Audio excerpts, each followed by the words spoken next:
And I now look to Jack Solomon, St. Peter's College, DDO, to close the case for the opposition. Hear, hear.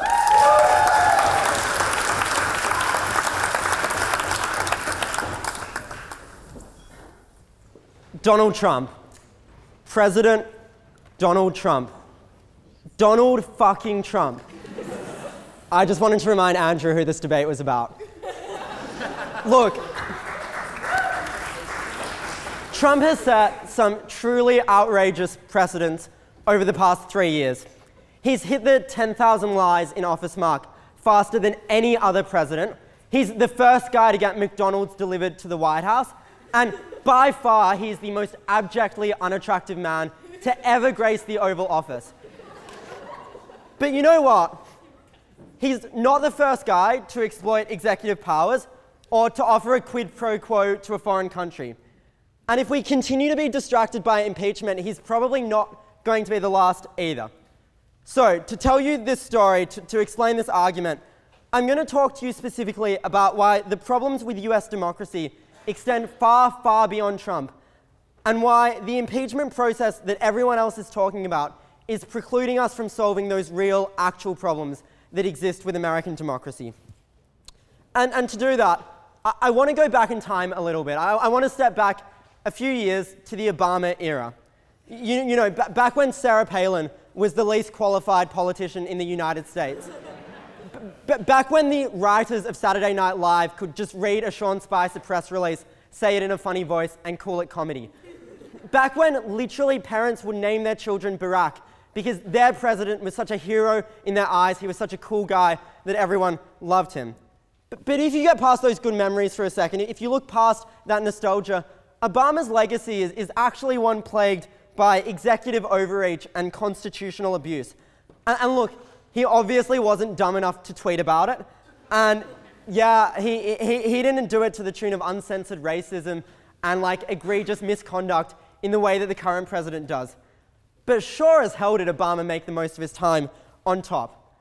For example, between 2008 to 2016, Obama's administration used whistleblower legislation to prosecute 3 times more journalists than had ever been prosecuted in the entirety of American political history. In 2012, during a Senate recess, Obama took it upon himself to appoint 3 members of the National Labor Relations Board, which the entire Supreme Court at the time found to be unconstitutional. And not one of those Republican-controlled Supreme Courts. This one was almost Democrat majority. In 2011, contra the War Act of 1979, Obama went into Libya without notifying Congress at all. He just slipped some soldiers into the country under the guise of kinetic military action instead of calling it an act of war. And look, I know what you're probably thinking. Obama, that's so naughty. You shouldn't have done that. But if you think that's bad, wait until you fall into the biggest rabbit hole of this evening. Because it doesn't take much Wikipediaing to find out that that phrase, kinetic military action, was actually coined by Bob Woodward, you know, the Nixon Watergate journalist.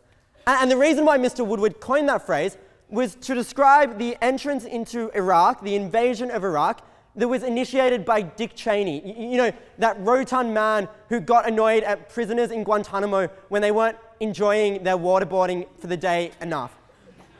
And to be clear, the takeaway here is not that Obama was a bad president.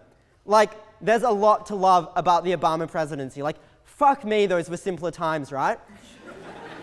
But the trend towards executive overreach in the United States is a bipartisan one that is not unique to President Trump, one that is not even unique to President Obama.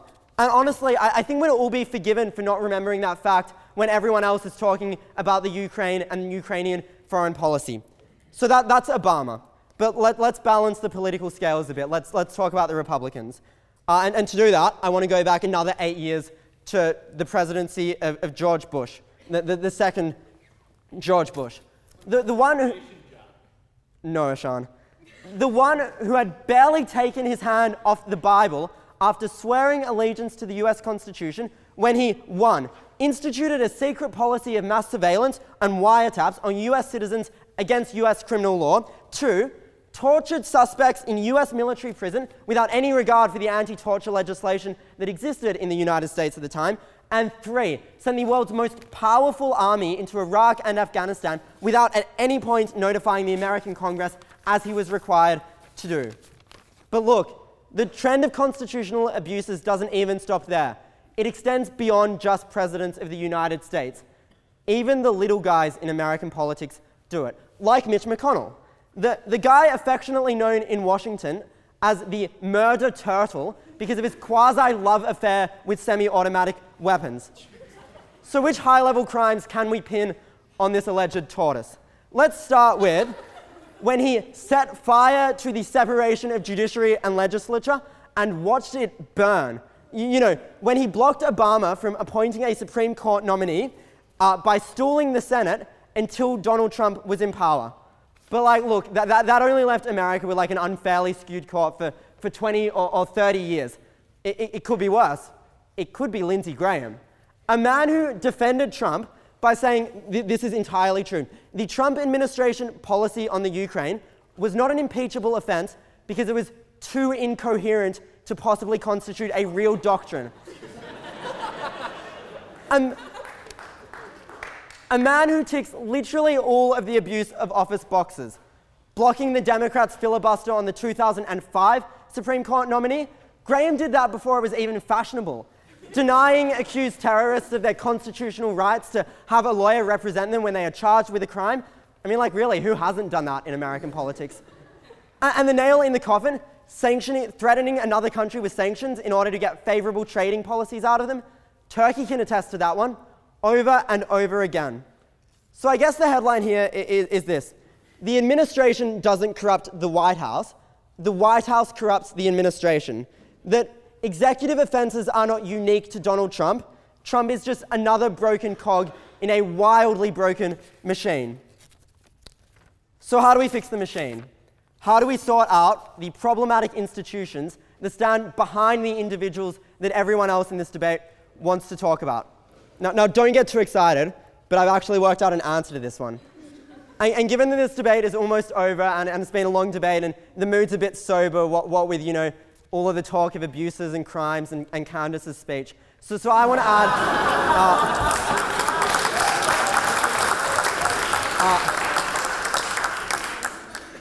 I want to add a bit of premature festive cheer to this debate. So in the words of Mariah Carey, I don't want a lot for Christmas. There is just one thing I need. I don't care about the presents underneath the Christmas tree. I just want, and I think Mariah makes some really salient points here, so listen up. I just want independent Supreme Court appointments, the removal of emergency presidential power, less partisan politicians, better policing of foreign policy interactions, and a culture that condemns politicians for committing actions that are crimes. Make my wish come true. Oh, all I want for Christmas are the aforementioned judicial reforms. Thank you.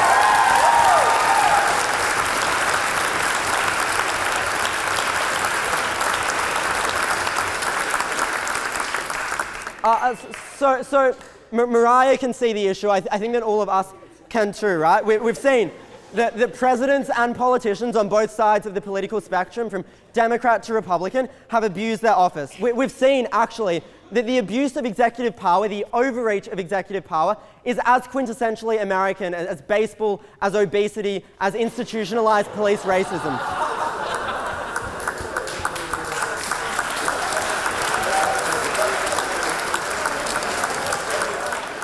And I guess the question that has to come to mind then is why aren't we doing anything about the problem? Why doesn't America just pull itself together? And this is where the impeachment question becomes super relevant. Because it is this ill-fated attempt that not only distracts us from bigger, more important structural reforms across the board, but it is also this impeachment that tricks us into believing that the problem with American politics is just one bad person or one bad party, not an overall bad system that needs fixing. Like, think about all of the legislation that could have been passed if executive reform was seen as a bipartisan issue and a pressing one at all times. Like, it is a tragedy that the politicization of the reforms that I have talked about led Justice Roberts of the Supreme Court to strike down super PAC regulations.